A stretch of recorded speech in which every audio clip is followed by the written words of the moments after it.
pensez à nos enfants, pour vous qui avez encore un peu d'humanité en vous, pour vous qui avez encore le cœur. Mon président, moi personnellement, il y a eu la marchande de ce côté. Parce que je ne savais pas. Citoyens, citoyennes, bonjour. Aujourd'hui, nous allons aborder la question des déguerpissements abusifs. Depuis le dimanche 21 janvier 2024, le quartier de Jesco est dans la tourmente. Ce dimanche-là, effectivement, il y a des bâtiments, des commerces qui ont été détruits contre toute attente et les populations étaient dans le désarroi. Malheureusement, jusqu'à présent, le district d'Abidjan continue de s'acharner contre les habitants de ce quartier qui déclarent n'avoir pas été informés, n'avoir pas été dédommagés, encore moins de mesures d'accompagnement pour les aider à se réinstaller.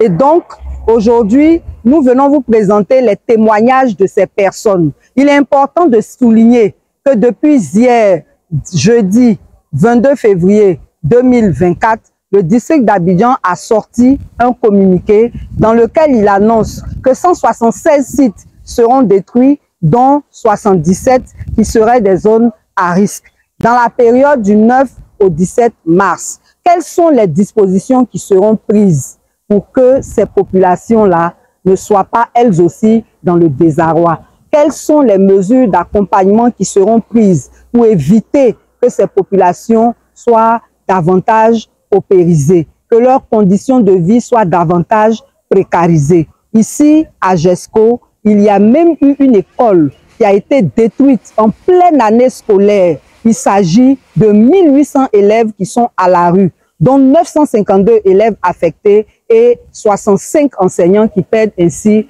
leur emploi. Écoutez les témoignages et nous vous reviendrons. Je suis M. Abbé Oklo Sévérin, fondateur du groupe scolaire Chaque élève Jesco. Et l'école est créée en 2007. En ce temps, je fonctionnais avec cours provisoire.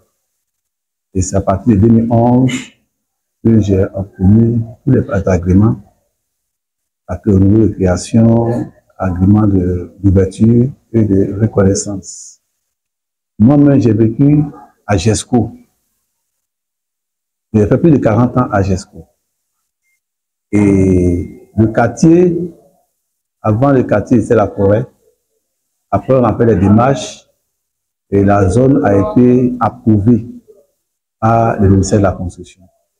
Dans le temps, le décret d'approbation était signé par le ministre Assou Adou. Nous avons tous ces documents. Donc, à Jesco, le quartier de Jesco a été restitué et signé par le ministre Assou Adou. Maintenant que j'ai bâti l'école, et l'école est devenue grande, j'ai démélangé et je me suis installé ailleurs pour que je s'occuper tout le bâtiment pour pouvoir faire les salles de classe. À ma grande surprise, depuis le mois de janvier, j'ai vu des machines qui sont venues à Jesco. Ils ont commencé par casser la cité Eden. Et après 2 jours de barbarie, le maire Bitogo est venu à Jesco, nous a croisés. Il a dit que vraiment, il n'était pas informé et qu'il allait tout faire pour que les casses arrêtent. Et il s'est opposé à cela. Mais ce que j'aimerais vous dire, tout ce qui se passe à Jesco, nous ne sommes pas informés. On n'a pas reçu de notification. On n'a même pas reçu les agents de la mairie recenser les habitants de Jesco pour dire que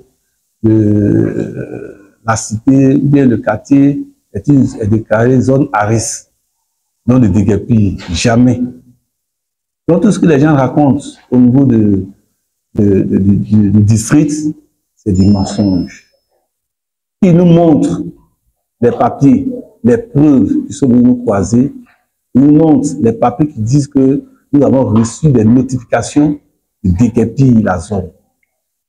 Le 19, pendant qu'ils sont venus casser le quartier, j'ai eu à échanger avec le responsable des opérations.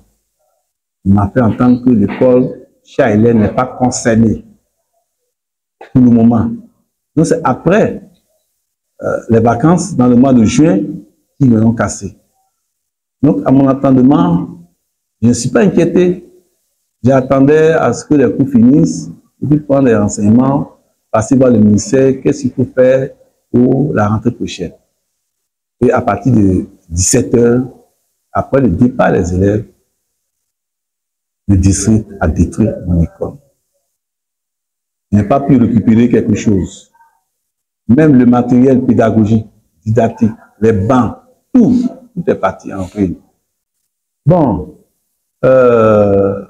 Cha-Hélène a plus de 1880 élèves.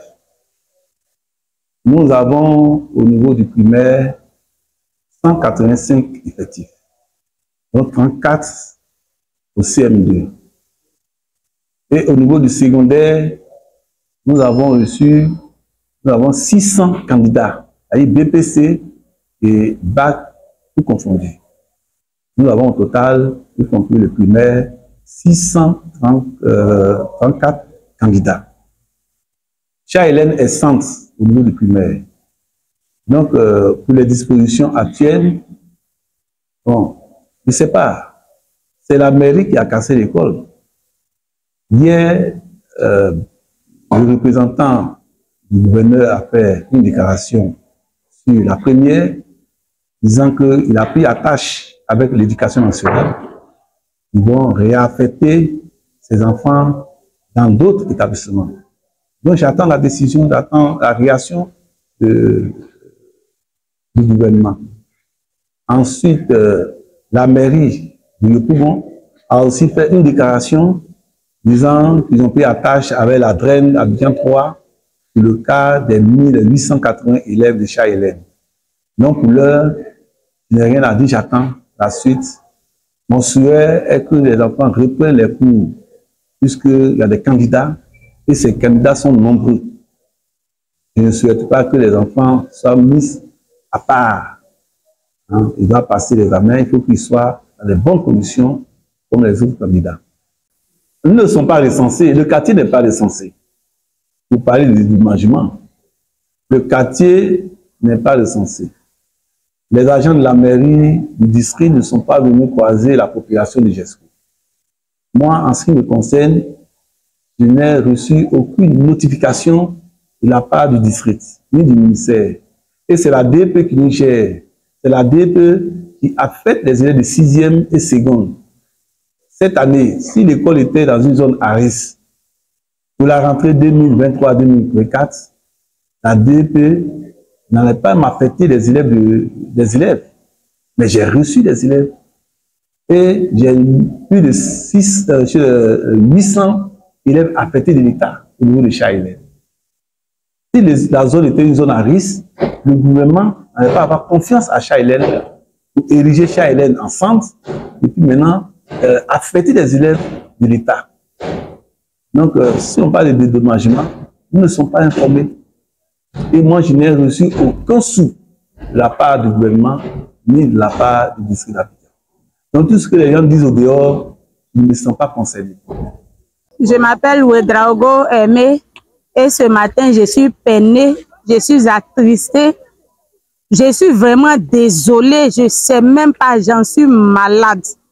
Parce que quand je pense que des hommes comme nous, des personnes qui respirent comme nous, des personnes qui ont des mères, qui ont des femmes, qui ont des enfants, des personnes qui sont venues des familles où certainement il y avait au moins des difficultés, des personnes que les parents ont mis à l'école, ont tout fait pour qu'ils deviennent quelqu'un, comme ce que nous sommes en train de faire pour nos enfants, simplement parce qu'aujourd'hui, on les appelle les présidents, les ministres, les maires et autres, ils ont décidé de traiter les autres qui sont encore pauvres là comme des poulets. Je suis vraiment peinée. Je suis vraiment peinée que lorsque il y a les élections, vous laissez, vous les humains qui êtes là-bas, et puis vous venez vers ces poulets-là pour qu'ils viennent vous voter. Quand je pense que le ministre de la district qui a détruit notre maison, notre famille, notre vie, parce que ce n'est pas seulement des maisons que tu as détruites. c'est des vies que tu as détruites. C'est des familles que tu as déchirées. C'est des familles que tu as divisées. Parce que nous qui vivions paisiblement avec nos enfants aujourd'hui, nos enfants sont éparpillés. Ils sont chez les gens. Nous sommes dans la rue. Quand les lacrymogènes, tu vois que c'est trop, ça devient trop pour tes enfants parce qu'il y a déjà 2 bébés de 6 mois qui sont morts et 2 vieux aussi qui sont morts depuis avant-hier. Tu es obligé d'enlever tes enfants, envoyer tes enfants chez les gens. Comment ils vont les traiter? Ça, tu ne regardes pas à ça pourvu qu'ils soient en vie. Quand je pense que après tout cela, vous asseyez à la télé pour dire que c'est les poulaillers que vous avez détruits. Ce qui m'a fait le plus mal hier, c'est de voir le maire, monsieur le maire de la commune de Yopougon, venir confirmer votre parole qui dit que c'est les poulaillers que vous avez détruits en nous envoyant des sacs de riz. C'est-à-dire que comme nous sommes des poulets, vous venez nous nourrir avec du riz. Pourtant nous vivons, nous avons vécu pendant des années ici, nous ne sommes jamais allés devant une autorité pour lui demander sac de riz. Ça va, nous, on s'arrange pour manger. Vraiment, aidez-nous. J'ai pris la parole parce que au moins pour une fois, j'ai entendu le nom de maman Puchérie. Et je sais que celle-là, comme elle est femme comme nous, elle va penser à nous. Pour toucher des personnes qui vont venir nous secourir. Parce que où nous sommes là, nous ne comptons plus sur l'État. Parce que c'est l'État qui est en train de nous détruire de cette manière. Nous n'avons plus de confiance en l'État parce que ce sont eux qui sont en train de nous traiter comme ça. Nous ne pouvons pas aller vers eux. Parce que si un enfant est en train de te frapper, ne t'attends pas à ce que demain son papa vienne te consoler. Quand il quitte chez lui, il quitte devant son papa. Donc, je vais dire, on nous est considérés comme des déplacés de guerre, peut-être comme des étrangers, comme des esclaves. La GESCO, ici au GESCO, nous ne sommes pas des humains. On n'est pas allé à l'école, on n'a pas fréquenté. Vous voyez, français même, on ne comprend même pas pour mieux s'exprimer. Mais nous respirons comme vous. Nous respirons comme vous. Nous, les femmes qui tombent enceintes, qui accouchons là, il n'y a pas une manière d'une femme riche d'accoucher et puis une manière d'une femme pauvre d'accoucher. Vos femmes ont les mêmes manières d'accoucher que nous. Vos mères qui vous ont accouché là ont eu les mêmes manières d'accoucher que nous. C'est vos mamans, votre mère ont tout fait pour que vous deveniez ça. C'est ce que nous sommes en train de faire pour nos enfants. Et vous êtes venus détruire les écoles. Aujourd'hui, vous êtes ministre. C'est parce que vous êtes allés à l'école. Sinon, vous n'êtes pas né avec ce nom-là. Aujourd'hui, vous êtes monsieur le maire. C'est parce que vous êtes allé à l'école. Sinon, vous n'êtes pas né avec ce nom. Ça ne se trouve pas dans votre extrait de naissance. C'est le nom que l'école vous a donné. Et vous avez détruit nos enfants.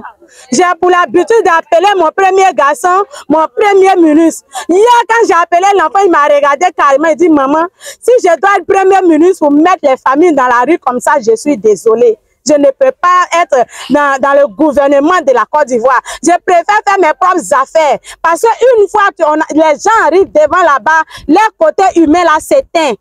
Regardez ce que l'enfant là m'a dit. Moi-même, j'étais désolée.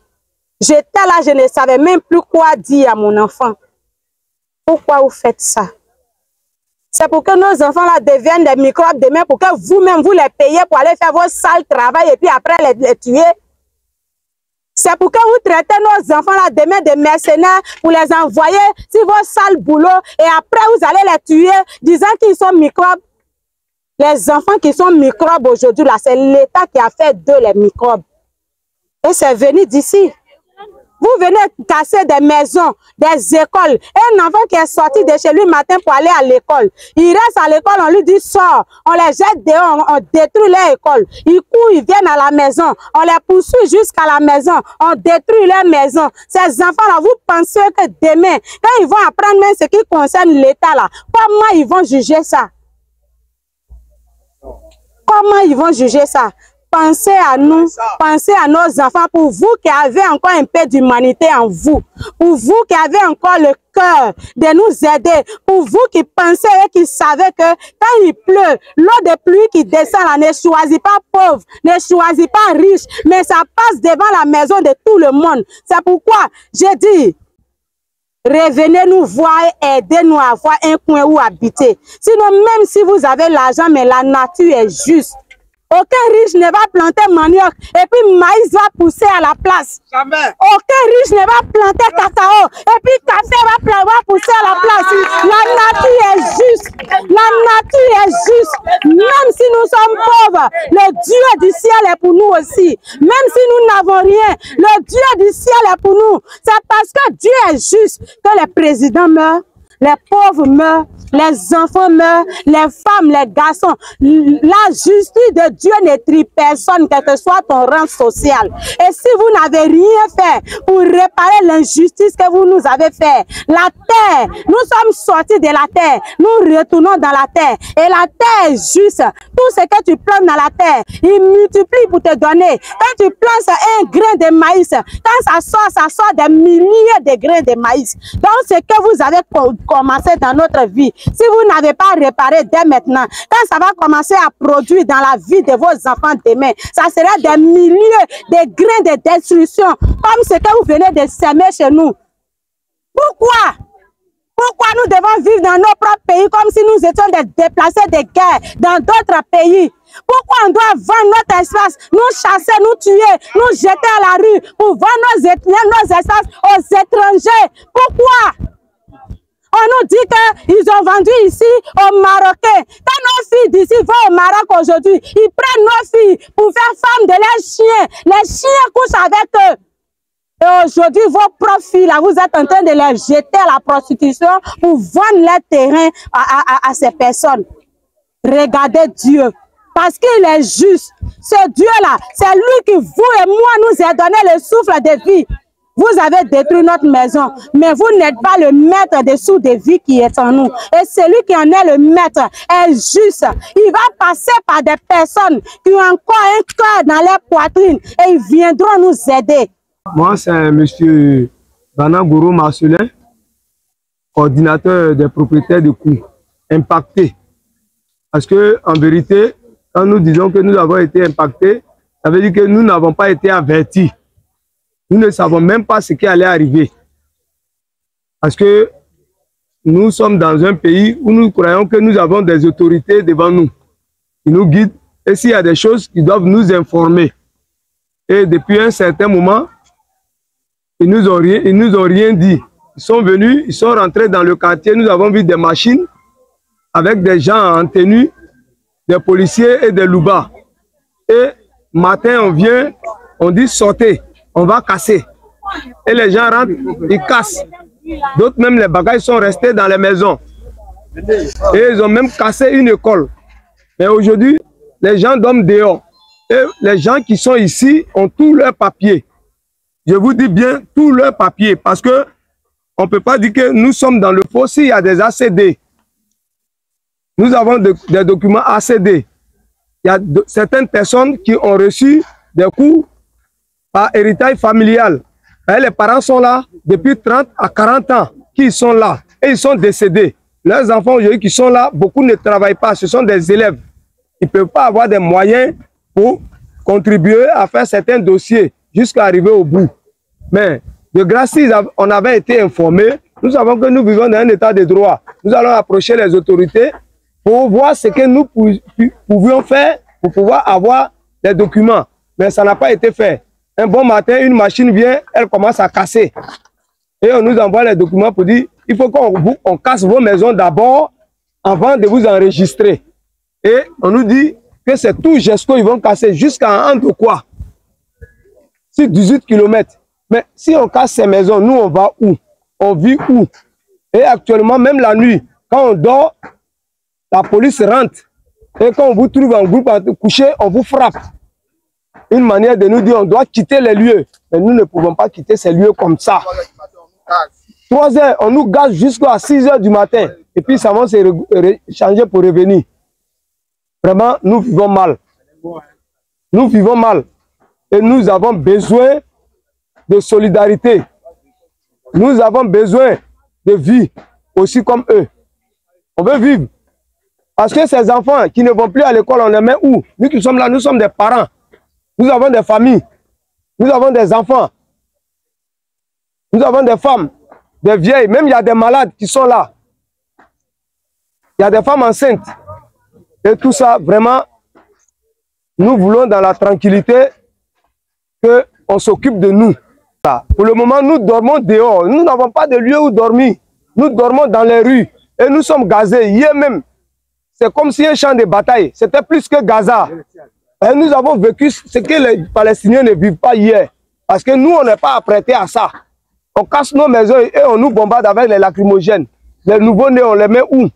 Et la personne rentre, il y a eu des morts. Tout ça. Les nouveaux-nés, ils ne peuvent pas supporter la lacrymogène. Les enfants, partout. Des pleurs, des femmes, on les met où? On vit dehors. Vraiment, c'est pourquoi nous appelons les autorités capables et compétentes à comprendre que ce qui se passe, c'est du réel. C'est plus que vivre en Palestine. Parce que les Palestiniens, au moins, eux, on les a avertis. Mais nous, on ne nous a même pas avertis. Et les autorités viennent, ils s'asseyent, ils disent que ces poulets, ils sont en train de casser. Ça veut dire que nous sommes un bétail pour eux. Nous sommes des poulets. Donc c'est pourquoi nous appelons toutes les opportunités. Nous touchons à toutes les personnes sensibles à la vie humaine de comprendre que la Côte d'Ivoire est devenue autre chose pour les Ivoiriens sur leur propre terre, dans leur propre maison. Nous ne pouvons plus vivre comme ça. Mais nous sommes prêts à nous opposer à eux jusqu'à ce que ce qui de droit doit être fait. Parce que nous sommes des humains aussi comme eux. La nuit, ils vont dormir, il y a les femmes, les enfants. Les enfants dorment, ils vont à l'école. Mais nous-mêmes, on n'arrive plus à dormir.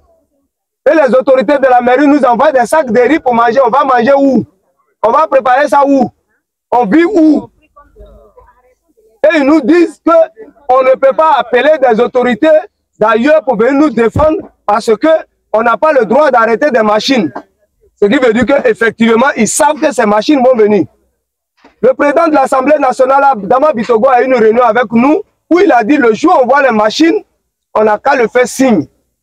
Que lui, il va appeler la police et la gendarmerie pour venir nous défendre. Et aujourd'hui, nous voyons que c'est la même police et notre police, notre gendarmerie qui tire ici nous à balles réelles. Et quand les reporters de RTI et quoi que ce soit viennent, quand on s'exprime devant cette télévision, on t'arrête de côté. Et il y a des policiers en civil parmi nous. On vous suit jusqu'à vous, quelque part où rentrer, on vous arrête. On va te frapper jusqu'à peut-être te tuer. Parce que tu as dit ce qu'il ne fallait pas dire. Mais nous avons le droit de vivre. Nous allons dire jusqu'à ce que nous allons mourir. Et s'il y a des autorités compétentes pour nous aider, nous avons besoin de votre soutien pour que vraiment les pauvres aient un droit de vivre sur la terre. Et ils ont pris tout notre argent. Sans nous dédommager. Et on nous ment, on les a dédommagés. On les a avertis. C'est du faux.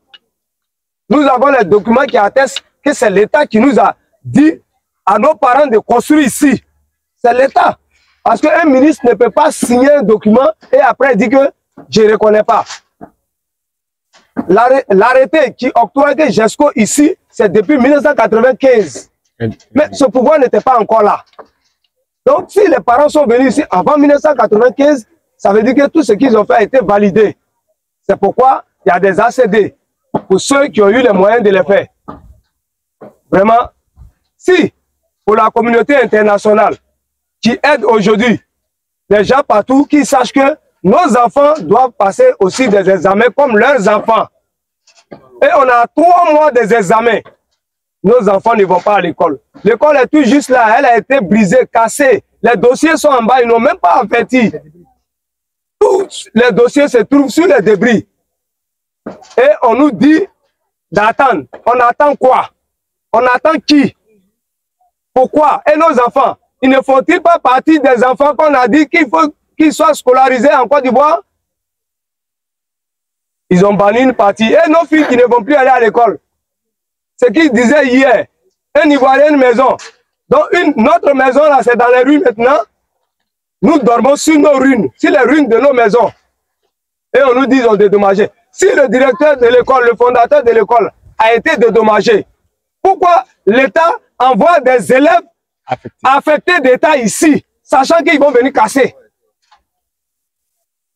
Et pendant ce moment, ce monsieur qui est en train d'investir dans l'école, si c'est qu'ils vont casser son école, mais il va aller construire dans son village. qu'ils arrêtent de tromper les gens. Personne n'a reçu quoi que ce soit, aucune information. C'est un brigandage, un braquage. Ils nous ont attaqués. Ils nous ont attaqués. Ils ont attaqué nos vies. 60 ans de vie de nos parents ont été balayés en une seule journée.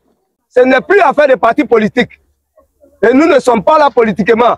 Nous sommes là parce que nous ne dormons pas quelque part. Nous dormons dans les rues. Et chaque nuit, on nous frappe. Si l'État n'agit pas, nous allons dormir sur goudron pour qu'on va nous tuer, nous tous. Moi, il me présente M. Diabaté Adama. Je suis propriétaire des cours à la GESCO. J'avais ma cour juste derrière ici, de 11 appartements. Et un soir, il y a mes locataires qui sont restés au travail. Et la machine est venue casser la cour. On n'a pas été averti. On n'a même pas été prévenu. Et on entend à la télé qu'ici, il n'y a pas d'ACD. Personne n'a les documents. Des agents d'impôts défilent au quartier nuit et jour. On paye nos impôts. Moi, je vais parler avec les preuves à l'appui. Parce que quand on regarde notre chaîne, la première chaîne nationale, tu n'es même pas fier d'être ivoirien. Parce que des responsables commencent à faire à la télé pour mentir. Je vous ai dit que je vais vous parler avec les preuves à l'appui. Mais 11 locataires n'ont pas pu faire sortir même la télé. Les enfants ont couru de la maison. Ils sont venus tout casser la maison. Même le conducteur de la machine, il n'a même pas été humain. Vous voyez un peu? Non, le document est là. Voilà, c'est mon ACD qui est là. Je viens, non? Voilà le document. Soulevé, signé par Kone Bino, le ministre. Conservation foncière. Ils sont venus par le bonheur contradictoire. Ils se servent à la télé pour dire qu'ici, là, c'est domaine public. Mais néanmoins, ils envoient les agents venir par le bonheur contradictoire. Et on paye. Je ne sais pas. Voilà le bonheur contradictoire. J'ai gardé ce reçu. Je ne sais même pas que ça allait arriver. Vous pouvez fumer. Je suis père de 5 enfants. Mon premier fils est en terminale. Mon deuxième fils est en seconde. La troisième est au CM2. Le quatrième est au CE1. La dernière, elle est encore petite. C'est les revenus locatifs et qui paient de moins père. J'arrive à les scolariser. Les enfants étaient à l'école. Ils sont venus casser l'école. En venant à la maison, ils ont continué de venir casser la maison. Aujourd'hui, nous sommes au dehors. Bon, moi, je ne sais pas si l'État de Côte d'Ivoire est sérieux. Parce que je ne comprends plus rien. Le président nous a promis un Ivoirien, un toit. Nous, on n'a pas bénéficié. Mais Dieu nous a fait grâce. C'est cette grâce-là. Tu as regardé le ciel et la terre. Tu es venu nous arracher. Et comment tu nous arraches? Tu nous tues pour nous arracher. Mourir un coup est mieux que mourir au fur et à mesure. Ce que nous vivons aujourd'hui, là, c'est la mort. Il vient voir d'autres locataires dorment sous des bâches. Je ne sais même pas. Je ne sais même pas. On ne demande rien. La Côte d'Ivoire, vous pouvez faire de ça ce que vous voulez. Mais on demande juste d'être prévenu. Et s'il en faut, avoir un peu d'argent pour quitter les lieux pour aller se prendre notre maison. Ou bien quitter même hors du pays même. Vous nous interdisez de sortir du pays. Mais c'est ce que vous êtes en train de faire de notre vie. Dans l'eau. Vous voyez un peu? Aujourd'hui, ces enfants-là, moi, mes enfants, ils deviennent quoi? Vous allez les traiter demain des microbes. Vous savez être microbe là. Il n'y a pas d'examen pour ça. C'est la situation qui fait de l'homme microbe. Des enfants là, c'est la situation de vie. Cherchez à nous aider. Cherchez à trouver des solutions. GESCO, on n'est pas obligé de rester à la GESCO, mais si vous voulez GESCO, c'est pas compliqué. Mon sucre a été déguerpi, non? Mais faites la même solution. Nous, on est abandonnés.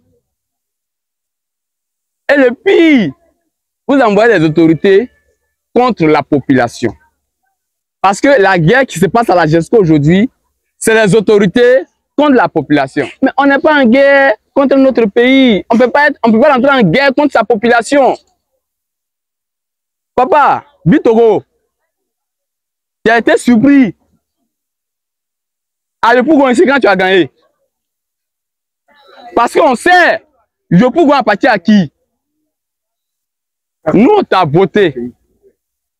Aujourd'hui, on nous dit que GESCO, c'est domaine public et il n'y a pas de maison qui existe.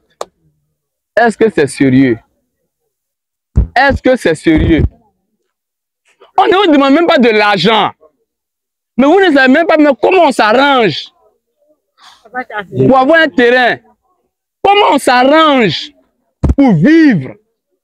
On a reçu hier la visite du premier agent au maire de Bitogo. On pensait qu'il envoyait des solutions. Arrivé, il nous dit, l'école qui a été cassée là, qu'on a trouvé déjà des solutions.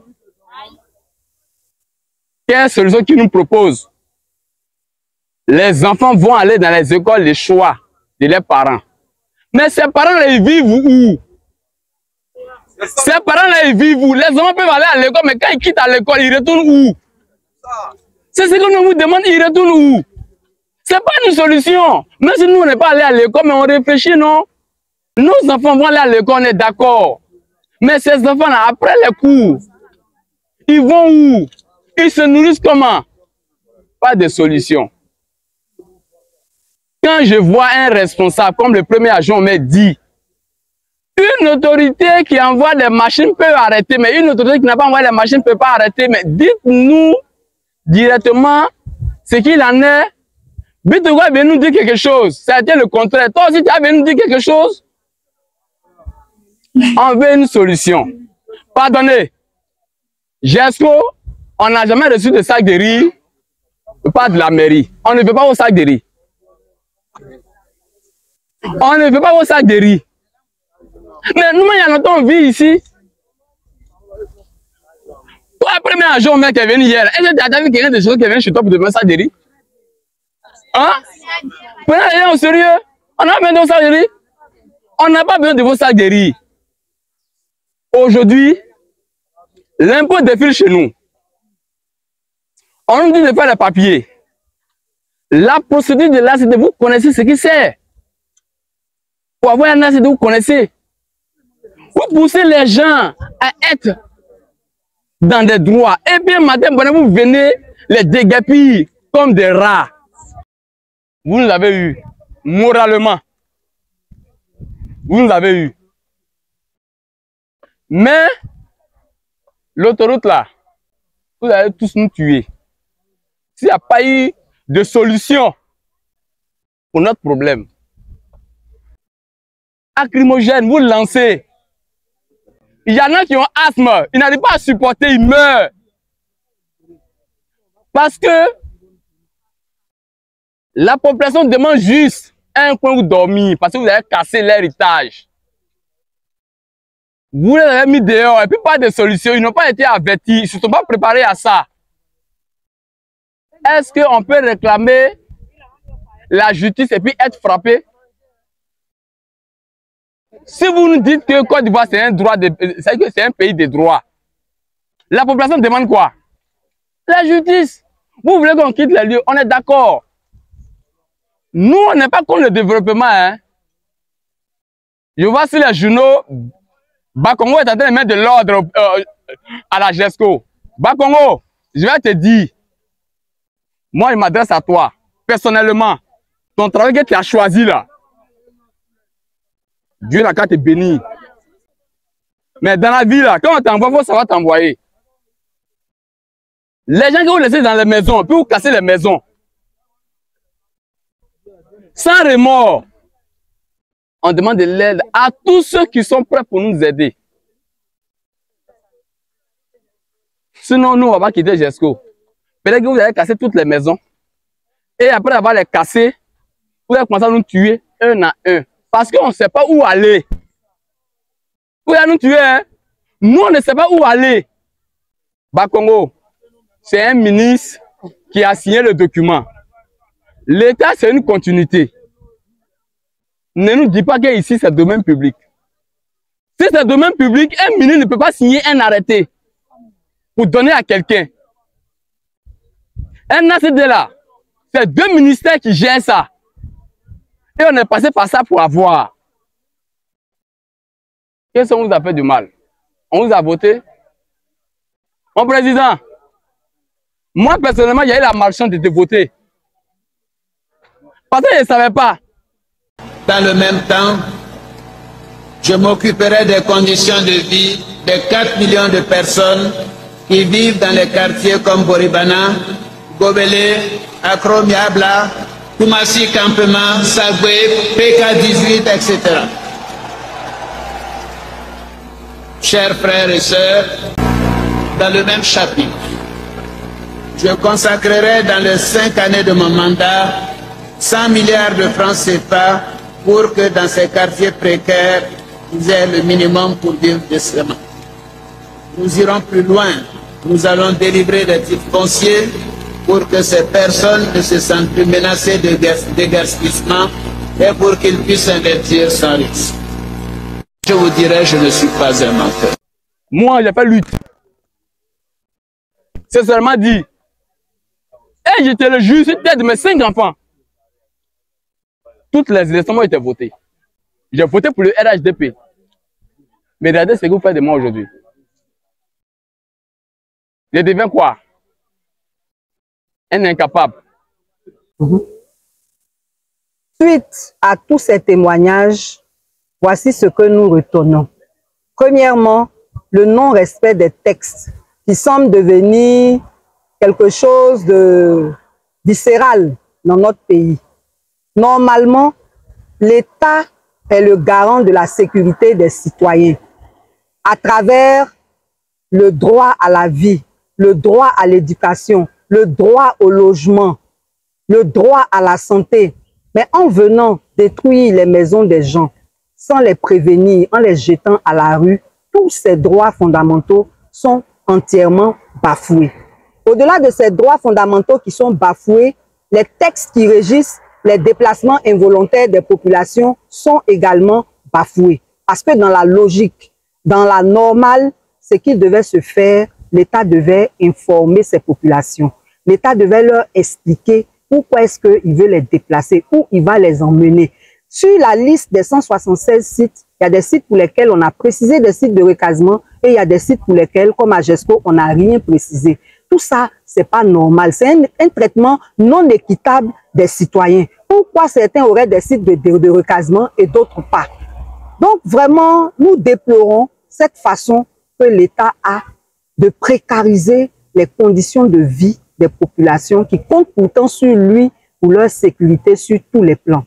Deuxièmement, l'État fait un traitement non équitable encore des populations sur le fait que au nord, à Ouangolo et à Bouna, on construit des maisons en dur pour des réfugiés qui sont là en principe de façon temporaire. On leur construit des maisons en dur, on leur fournit à manger et tout. Et parallèlement, ici à Abidjan, on peut jeter des élèves à la rue, on peut jeter des familles à la rue, on peut détruire la vie des gens sans état d'âme. Il y a un problème, il y a un véritable problème. Nous voulons donc interpeller l'État de Côte d'Ivoire. Le développement est fait pour l'homme. Le développement n'est pas fait pour détruire l'être humain. Le développement n'est pas fait pour bafouer la dignité humaine, pour bafouer les droits de l'homme. Et quand le vice-gouverneur du district vient à la télévision, sur la chaîne nationale, le jeudi, hier, au journal de 20 h, pour prétendre que ces personnes ne devraient pas être là, Je dis que c'est honteux. Parce que si nous prenons le cas de cet établissement qui a été rasé, l'établissement a un agrément. C'est l'État qui lui a donné l'agrément. C'est l'État qui a affecté des élèves là-bas. Donc, on ne peut pas venir dire qu'il ne devrait pas être là. C'est de la mauvaise foi. Donc, nous voulons vraiment interpeller toutes les autorités, chacune à son niveau, chacune selon ses responsabilités, de vraiment se ressaisir et de prendre les dispositions. Au cas où, effectivement, ces déplacements devraient être nécessaires, il faut respecter les normes. Il faut respecter la dignité humaine. Aux populations, nous vous disons que comme ils ont dit, ils vont casser du 9 au 17 mars, nous viendrons vers vous. Nous viendrons vers vous. Ceux qui sont disponibles, contactez-nous déjà inbox pour que nous puissions prendre un rendez-vous, nous entretenir avec vous, vous dire vos droits, vous dire comment vous devez vous défendre, parce que jouer les médecins après la mort, là, nous, on n'est pas là pour ça. Venez, on va s'entretenir, on va se donner des conseils et on verra comment on va faire face à la destruction de vos vies qui est planifiée, qui est programmée par l'État lui-même, ce qui n'est pas normal. Nous, en tant que société civile, il est de notre rôle de défendre les intérêts du peuple, il est de notre rôle de préserver la dignité humaine. Vraiment, Yako, à tous ceux qui ont subi ces déguerpissements abusifs, passez quand même un excellent week-end et à bientôt pour un prochain focus.